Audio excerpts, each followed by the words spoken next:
She was just a girl with a suitcase promised a better life in the city. But what waited for her wasn't freedom. It was betrayal from the one person she trusted most. Sold like an object, silenced like a secret. But she didn't stay silent for long. What she did next would shake an entire community, expose a hidden network, and turn a victim into a voice. You think you know how this story ends, think again. Because Karina isn't just surviving, she's rewriting the rules. And her revenge, it's not what you expect. They say the greatest betrayal comes not from strangers, but from the ones who share your blood. This is the story of Karina. And it begins not with hate, but with love.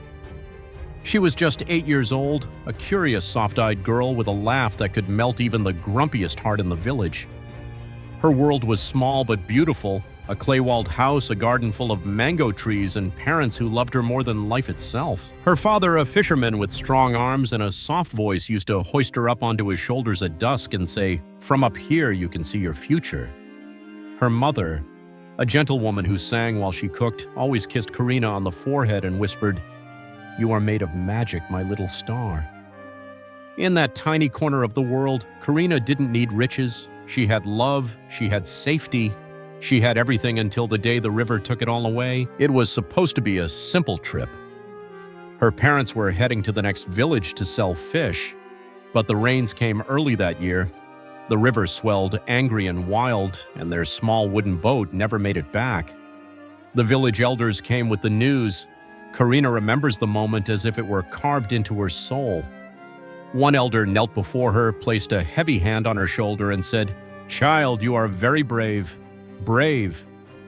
She didn't want to be brave. She wanted her mother's arms, her father's stories. She wanted her world back, but there was no going back. Her parents were gone, and just like that, the house grew cold, the mango trees stopped singing, and the laughter died in her throat. She was left alone in a world that had become too big, too cruel. Her aunt came days later, tall, stern, dressed in colors too dark for someone who was family. She didn't hug Karina, she didn't cry. She simply said, "Pack your things, you'll come with me." There was no choice. Karina folded her clothes, tucked her mother's scarf into her bag, and followed the woman she barely knew. Her aunt's house was not a home. It was a place of sharp corners, quiet rooms, and whispered conversations. No one smiled there. No one asked how Karina felt. Days passed like gray clouds, silent, heavy, endless. At night, Karina cried into her pillow. She missed her mother's lullabies, her father's stories, even the sound of fish flapping in his basket. But worse than the grief was the feeling of being unwanted. Her aunt barely spoke to her. And when she did, it was only to scold, "Don't touch that. Keep quiet. Stop crying." It was as if Karina was nothing more than a shadow, an inconvenience. Then, one day, everything shifted again. Karina was sitting on the doorstep drawing shapes in the dirt when she heard voices. Two adults, low tones. She leaned closer to the door and caught a few words that made her heart race. "Pretty girl, good price. Not too old, still useful. No papers, doesn't matter." Her name was never said, but she knew. That night she asked her aunt, "Are we going somewhere?" The woman gave her a stiff smile, the first in weeks. "Yes," she said. "To the city, a better place. You'll like it." Something about her voice didn't feel right, but Karina was only 8, and hope is hard to kill in a child. The journey to the city was long. They traveled in the back of a dusty truck filled with crates and chickens. Karina clung to her bag, her only possessions tucked inside, 2 dresses, her mother's scarf, and a small wooden carving her father had made. She imagined what the city might be like, big houses, colorful dresses, maybe even a new school. Her heart dared to dream. When they arrived, the buildings were bigger than she'd imagined, and the air smelled of metal and fuel. Her aunt held her hand tightly as they walked through narrow streets until they stopped in front of a tall metal gate. Waiting outside was a woman in a red dress and high heels that clicked like claws on the pavement. She looked at Karina, the way you look at a goat at the market, evaluating, calculating. "She's smaller than I expected," the woman said. "She's healthy," her aunt replied. "She eats little, doesn't talk back." Money exchanged hands, an envelope, thick, heavy, and then, without a word, without a hug, without even looking back, her aunt walked away. Karina stood frozen. Auntie," she whispered. But the woman didn't turn around. Karina tried to run after her, but a strong hand grabbed her shoulder. "Come," the lady in red said. "You belong to me now." That night, Karina didn't sleep.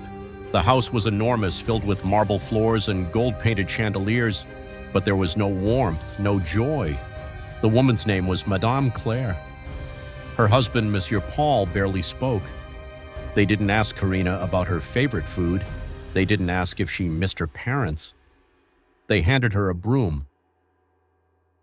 "This is your job now," Madame Claire said. "Clean the floors, wash the sheets, scrub the walls, no mistakes." Karina didn't understand. "Why?" she asked, her voice trembling. Madame Claire's eyes went cold. "Because your aunt sold you. You are not a guest. You are here to work. Work at 8 years old." Karina tried to protest, but Madame Claire raised her voice. "Do as you're told or you'll sleep outside." And so the child obeyed. Days turned into weeks. Every morning, Karina woke up before the sun. She swept, scrubbed, polished. Her fingers became raw, her knees bruised. If she made a mistake, if she broke a plate, missed a spot, or yawned too loudly, she was slapped, yelled at, or locked in the pantry without food. She learned to move silently, to cry only at night, to smile only in her dreams. The house was filled with beautiful things, but none of them belonged to her. She had one pair of shoes, one torn dress, one corner in the laundry room to sleep in, and a heart full of quiet rage. One afternoon, as Karina was scrubbing the floor, she caught her reflection in the polished tile. Her face was thinner, her eyes duller, but something inside still flickered. A spark. She remembered her father's voice. "From up here, you can see your future." And suddenly she saw it, not as a servant, not as a shadow, but as a girl who would rise. She didn't know how, she didn't know when, but she made a silent vow, "I will not be broken." Every day after that, Karina observed, she memorized the house. The way Madame Claire always forgot to lock the side door at night. The way the cook left the back gate open on Sundays. The loose tile in the hallway that creaked when you stepped just right. She began to notice patterns when the guards changed, when the deliveries came, where the keys were kept. She was no longer just surviving, she was planning. But the cruelty escalated. One evening, Karina accidentally spilled a glass of water near Madame Claire's shoes. The woman flew into a rage. She grabbed Karina by the arm and dragged her into the courtyard. "You think this is a hotel?" she screamed. "You think you can do whatever you want?" Then she slapped her hard across the face. The world blurred for a moment. The taste of iron filled her mouth. But Karina didn't cry, not anymore. Madame Claire snarled, "You're lucky we feed you at all." That night, Karina wasn't given dinner. She wasn't allowed indoors. She slept in the tool shed, curled up on the floor like an animal. But the stars above seemed brighter that night, as if the sky itself whispered, "Don't give up." The next morning, Karina stood tall, silent, obedient, but inside she was no longer the same child. She was a prisoner, yes, but she was also something more. A warrior in disguise, a bird with clipped wings, learning how to fly again, and somewhere deep in the shadows of that golden house, a plan was being born. It was a Tuesday, a day like any other. The sun rose over the city with its usual blaze of gold. The streets began to hum, and the grand house where Karina lived, or rather was imprisoned, stirred with servants preparing for another day. But something had shifted. Not outside. Inside her, Karina woke before the others. Not because she was told to, but because she had a secret now, a mission. A fragile hope she cradled in her chest like a lit match in a storm. She no longer prayed to be rescued. She was going to rescue herself. The first step in any escape is patience. And Karina had learned patience the hard way. She had spent almost a year in that house. Scrubbing, watching, learning. Every insult hurled at her, every slap, every cold meal had built her resolve like bricks stacking inside her ribs. She knew where Madame Claire kept the gate keys. She knew when the guards took their smoke breaks. And most importantly, she knew that every Thursday night the power would flicker off during the neighborhood's rolling blackout. That would be her chance. But the days leading up to it were torture. Madame Claire had guests arriving from abroad, rich friends, loud, arrogant, and curious. Karina was paraded like furniture made to serve drinks, clean rooms, and keep her eyes to the floor. One of the guests, a man with a thin mustache and a heavier hand, tried to touch her arm as she passed him a tray. She flinched, he laughed, and Madame Claire said nothing. That night, Karina cried silently, not because she was scared, but because she was furious. Not just at them, but at the entire world that had allowed this to happen. And the fire inside her had flared brighter. 2 nights before her planned escape, something unexpected happened. While cleaning the third-floor hallway, Karina heard a voice. Soft trembling. "Hey, are you okay?" She turned. At the top of the stairs stood a girl about 13, pale skin, round cheeks, and eyes full of something Karina hadn't seen in a long time. Kindness. "My name's Zoe," the girl said. "My parents are staying here for a while. You're the housemaid, right?" Karina didn't know what to say. Most guests didn't see her. Not really. They looked through her. "Yes," Karina whispered. "I clean." Zoe frowned. "But you're just a kid." Karina didn't reply. That night, as she swept the hallway near Zoe's guest room, a small folded note was slipped into her apron pocket. Inside, just 4 words: "You don't deserve this." The message haunted her in the best way. It reminded her that somewhere out there the world wasn't entirely broken. There were still people who saw her, but she couldn't afford to believe in hope too much. Her plan was set, and now it was Thursday. The blackout hit at 9:04 p.m. right on schedule. The chandelier flickered once, twice, then darkness. Karina was in the laundry room folding sheets. She didn't care about near the side door with the faulty lock. Her heart beat like war drums. She counted the steps in her head: left turn, down hallway, avoid the broken tile. Wait 10 seconds at the corner for the guard to pass. She moved like smoke, silent, smooth, invisible. At the cupboard in the hallway, she reached for the ring of keys she'd seen Madame Claire carelessly leave before dinner. They were there, cold metal in her trembling fingers. She exhaled, almost out. She tiptoed to the back gate where the alley spilled into a quiet street, just a few more steps. But fate, it seems, has a cruel sense of timing. Behind her, a voice. "Where do you think you're going?" It was Monsieur Paul. He stood at the end of the corridor, a glass of whiskey in one hand, anger in the other. Karina froze. He stepped closer, slow, dangerous. "You little rat," he hissed. "You think you can run after all we've done for you?"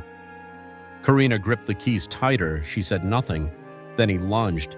Karina turned and bolted, heart slamming against her ribs, breath ragged. She tore through the hall, down the stairs, burst through the kitchen, knocking over pots and shouting voices behind her. The side door creaked as she shoved it open, and then she was outside. She ran like she had never run before.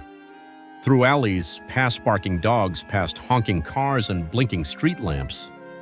The world blurred in streaks of sweat and panic. She had no idea where she was going, but she knew one thing: anywhere was better than there. By dawn, she found herself near the edge of the city, near a train yard. She collapsed behind a stack of wooden crates, shaking, gasping, but free. Free. Her arms were scratched, her feet blistered, but her soul was roaring. She had escaped. For the next few weeks, Karina lived on the margins. She found an abandoned building near the market. A few other runaways had made shelter there. They shared scraps, water, and warmth. Strangers became siblings. No one asked too many questions. They all had stories, pain secrets. Karina didn't tell them everything, just enough. But every night, as she wrapped herself in the thin blanket someone had given her, she thought of Zoe, the girl who had seen her. Then one afternoon, while searching for discarded bread near the back of a calf, Karina heard a familiar voice. "Karina!" She froze. Zoe stood there holding a bag of groceries, eyes wide with shock and relief. "I knew it was you," she whispered. "I've been looking everywhere." Karina panicked. "Please don't tell them. Don't send me back." "I won't," Zoe said instantly. "Never, I swear." They stood in silence for a moment. Then Zoe did something no one had done in a very long time. She hugged her. Over the next few days, Zoe visited Karina in secret, bringing food, soap, even a pair of clean shoes. She told Karina her family was leaving the country soon, but she wanted to help before they did. "You can't live like this," Zoe said. "You need someone to protect you." Karina smiled. "I've done okay so far." But Zoe wasn't satisfied with okay. She had a plan. 1 week later, Zoe returned with someone else. a woman in her 40s with kind eyes and a scarf around her shoulders. Her name was Amina. She ran a shelter for trafficked girls, survivors like Karina. "This isn't charity," Amina said gently. "It's your right. What happened to you was wrong. You deserve better." Karina didn't speak for a moment, then she asked the question that had haunted her for months. "Why would anyone help me?" Amina reached out and touched her hand. "Because you are not invisible." That night, Karina slept on a real bed for the first time in over a year. The pillow was soft, the blanket warm. She stared at the ceiling, listening to the quiet hum of other girls breathing in nearby rooms. She wasn't alone anymore. She wasn't property. She wasn't forgotten. She was Karina, and her story was just beginning. But she never forgot not the house, not the betrayal, not the woman who traded her for an envelope, and deep inside she knew what she had to do next. Revenge wasn't the goal, it never had been. But sometimes justice wears the same shoes. Karina sat in the back of a quiet room, sunlight streaking across her face through the old wooden blinds. The air smelled of coffee, dried lavender, and distant pain. Around her were other girls, some younger, some older, all silent, all healing. Amina's shelter was more than a place to sleep. It was where broken things were gently mended, where silence was not demanded but respected, where no one asked, "Why didn't you run?" or "Why didn't you scream?" They already knew. But even in safety, Karina couldn't sleep through the night, because every time she closed her eyes, she saw her aunt standing by the car door, smiling as she handed Karina off like a parcel, her voice sweet as sugar. Be a good girl. And Karina had been a very good girl, until she decided never again. Her healing began with paper. Amina handed her a notebook and said, "Write it down, whatever you want, whatever hurts. No one will read it unless you say so." At first, Karina stared at the blank pages like they were made of thorns, but one night she picked up the pen and wrote 3 words. "My name's Karina." The next night she wrote 5 more. "She sold me for money." Then the floodgates opened, memories spilled from her fingers, some blurry, some sharp. The room where she had to sleep on the floor, the meals she missed, the eyes that undressed her when she carried a tray through the living room. But she didn't just write about pain. She wrote about Zoe, about the stolen smiles in the hallway, the secret note in her apron, the hug, and about Amina, the woman who didn't ask for anything except truth. Weeks turned into months. Karina began taking classes at the shelter French, reading basic math, even self-defense. She didn't look like the girl who escaped through the alley that stormy Thursday night anymore. Her posture had changed. Her eyes held weight now. Her silence was no longer fear. It was choice. And then, one day, Amina sat beside her with a look Karina hadn't seen before. Something between worry and hope. "There's a lawyer," Amina said. "A good one. She works with cases like yours." Karina's heart skipped. What kind of cases? The kind where people don't get to walk away after selling children. Enter Clemence, Moreau, sharp cheekbones, sharper words. A woman who carried justice like a blade, not a badge. She met Karina in the garden, flipping through a folder of documents, her eyes scanning every detail like a hawk. "You have 2 choices, Clemence said plainly. "We report it anonymously, you stay hidden, no court, no spotlight." Karina nodded slowly, or, Clemence continued, "We file a formal complaint, press criminal charges, that means court public hearings." And yes, facing her, the woman who shared her blood, who held her hand at funerals, who told bedtime stories before turning into a traitor. Karina stared into the distance. She thought of the other girls still trapped, the girls no one wrote notes to, the girls who didn't escape on blackout Thursdays. Then she looked at Clemence. "I want to speak," she said. "I want them to know." What followed was a storm. The legal system in their country wasn't fast or fair, but with Clemence behind her, things moved. Statements were taken, photographs of bruises, witness lists, forensics. Zoe's family came forward.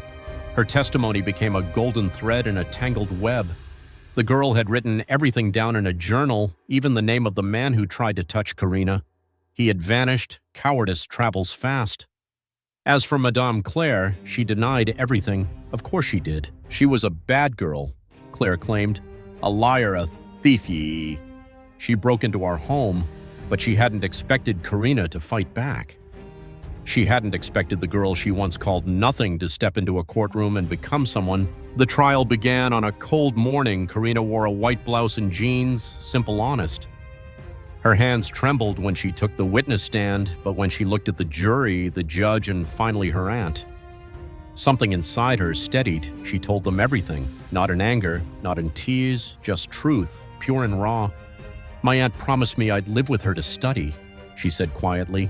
"Instead, I was locked inside, forced to clean, to serve, sometimes to entertain men." Gasps echoed through the room. Claire's lawyer tried to twist the story. "Isn't it true," he asked, "that you never attempted to contact authorities?"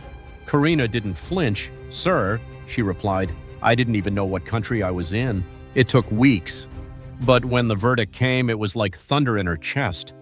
Guilty Claire would face prison, so would her husband, who didn't know anything but benefited all the same. Their assets were seized, their names smeared across headlines. But more importantly, Karina's name was cleared, and she wasn't a maid, she wasn't a runaway, she wasn't invisible. With help from Amina's network, Karina began speaking at schools, shelters, even churches. Her story didn't just inspire, it ignited. Other girls stepped forward. Some whispered, some cried, some shouted, but they all spoke, and the world listened. 1 year later, Karina stood in front of a mirror adjusting the collar of a white blouse, not unlike the one she wore in court, but this time she wasn't on trial, she was being honored.